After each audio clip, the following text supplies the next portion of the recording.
advocate on behalf of Israel, you've most likely come across the accusation that Israel is an apartheid state.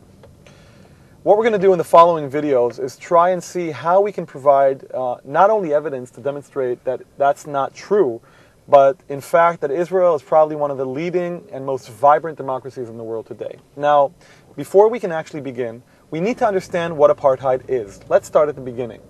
So the literal definition of apartheid is separation in Afrikaans, a language spoken in South Africa. And it is a term that was meant to describe a form of government or a regime, if you will, that existed in South Africa in the previous century, under which a minority of citizens in South Africa that were white basically took control of the government and, using the power of government, the military, the police, basically created a new reality where the majority of the black South African citizens were not only discriminated against, but were actually formally oppressed. And when I say formally oppressed, I mean that laws were passed limiting where a black South African could live, where a black South African could get hired to work at. Certainly, they did not have access to all public facilities. They couldn't vote. They couldn't get elected. They certainly couldn't hold supreme public offices such as Supreme Court judge. I mean, the majority of the population was literally enslaved by the law and was kept under by a small minority of whites.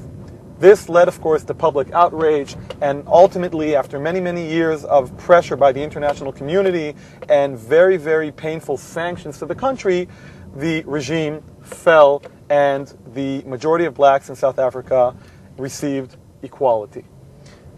Those who claim that Israel is an apartheid state are basically trying to say that Israel and the reality in Israel is similar to South Africa and the reality in South Africa under the apartheid regime.